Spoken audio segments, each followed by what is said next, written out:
ఈరోజు దేవుడి వాక్యం ఆదికాండం 1వ అధ్యాయం నుండి 1వ వచనం నుండి 31 వచనంలో చదువుకుందాం. ఆదియందు దేవుడు భూమి ఆకాశములను సృజించెను. భూమి నిరాకారముగాను శూన్యముగాను ఉండెను. చీకటి అగాధ జలము పైన కమ్మియుండెను. దేవుని ఆత్మ జలముల పైన అల్లాడుచుండెను. దేవుడు వెలుగు కమ్మని పలుకగా వెలుగు కలిగెను. వెలుగు మంచిదైనట్టు దేవుడు చూచెను. దేవుడు వెలుగును చీకటిని వేరుపరచెను. దేవుడు వెలుగునకు పగలనియు చీకటికి రాత్రి అనియు పేరు పెట్టెను. అస్తమాయమును ఉదయమాయమును కలుగక ఒక దినమాయెను. మరియు దేవుడు జలముల మధ్యానొక విశాలము కలగా ఆ జలములను ఈ జలములను వేరుపరచును కాక అని పలికెను. దేవుడు ఆ విశాలము చేసి విశాలము క్రింది జలములను విశాలము మీది జలములను వేరుపరపక ఆ ప్రకారమాయెను. దేవుడు ఆ విశాలమునకు ఆకాశమని పేరు పెట్టెను.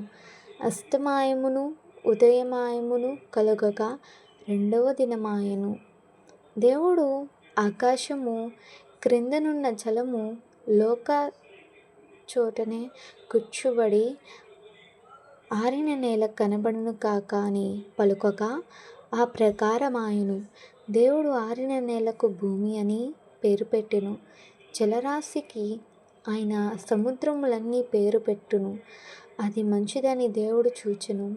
దేవుడు గడ్డిని విత్తనములిచ్చు చెట్లను భూమి మీద తమ తమ జాతి ప్రకారము తమలో విత్తనములు గల ఫలమిచ్చు ఫలవృక్షములను భూమి మొలిపించుగాక అని పలుకగా ఆ ప్రకారమాయెను. భూమి గడ్డిని తమ తమ జాతి ప్రకారము విత్తనములిచ్చు చెట్లను తమ తమ జాతి ప్రకారం తమలో విత్తనములు గల ఫలవృక్షములను మొలిపింపగా అది మంచిదని దేవుడు చూచెను. అస్తమాయమును ఉదయమాయమును కలగక 3వ దినమాయెను.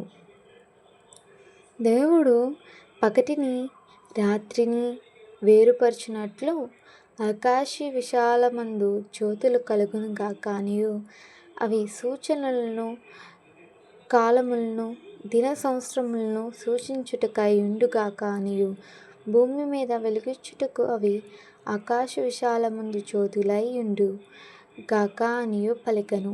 ఆ ప్రకారమాయెను. దేవుడు ఆ 2 గొప్ప జ్యోతులను అనగా పగటిని ఏలుటకు పెద్ద జ్యోతిని రాత్రిని ఏలుటకు చిన్న జ్యోతిని నక్షత్రములను చేసెను. భూమి మీద వెలుగిచ్చుటకును పగటిని రాత్రిని ఏలుటకును వెలుగును చీకటిని వేరుపరచుటకును దేవుడు ఆకాశ విశాలమందు వాటిని ఉంచెను. అది మంచిదని దేవుడు చూచెను. అస్తమాయమును ఉదయమాయమును కలగగా 4వ దినమాయెను. దేవుడు జీవము కలిగి చెల్లించు వాటిని జలములను సమృద్ధిగా పుట్టించును గాక అనియు పక్షులు భూమిపైని ఆకాశ విశాలములో ఎగురును గాక అనియు పలికెను. దేవుడు జలములలో వాటి వాటి జాతి ప్రకారం జలములు సమృద్ధిగా పుట్టించిన మత్స్యములను జీవము కలిగి చెల్లించు వాటినన్నిటినీ దాని దాని జాతి ప్రకారం రెక్కలు గల ప్రతి పక్షిని సృజించెను. అది మంచిదని దేవుడు చూచెను. దేవుడు మీరు ఫలించి అభివృద్ధి పొంది సముద్ర జలములలో నిండి యుండుననియు పక్షులు భూమి మీద విస్తరించును గాక అనియు వాటిని ఆశీర్వదించెను. అస్తమాయమును ఉదయమాయమును కలగగా 5వ దినమాయెను. దేవుడు వాటి వాటి జాతి ప్రకారము జీవము గల వాటిని అనగా వాటి వాటి జాతి ప్రకారం పశువులను పురుగులను అడవి జంతువులను భూమి పుట్టించుగాక అని పలికెను. ఆ ప్రకారమాయెను. దేవుడు ఆయా జాతుల ప్రకారము అడవి జంతువులను, ఆయా జాతుల ప్రకారం పశువులను, ఆయా జాతుల ప్రకారం నేలను, ప్రాకు ప్రతి పురుగును చేసెను. అది మంచిదని దేవుడు చూచెను.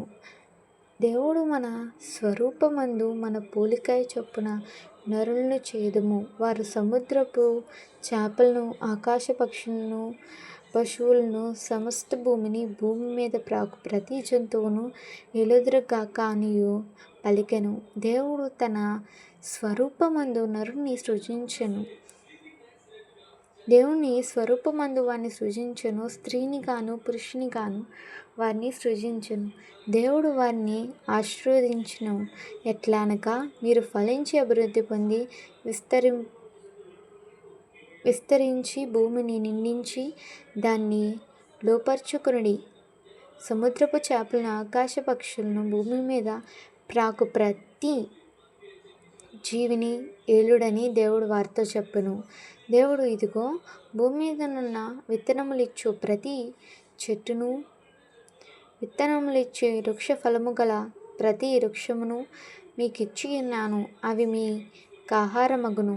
భూమి మీద నుండు జంతువులన్నిటినీ, ఆకాశ పక్షులన్నిటికీ, భూమి మీద ప్రాకు సమస్త జీవులకును పచ్చని చెట్లనియు ఆహారమగునని పలికెను. ఆ ప్రకారమాయెను. దేవుడు తను చేసిన యావత్తును చూచినప్పుడు అది చాలా మంచిదని యుండెను. అస్తమయమును ఉదయమయమును కలగగా 6వ దినమాయెను. ఇది ఈరోజు వాక్యం. Praise the lord.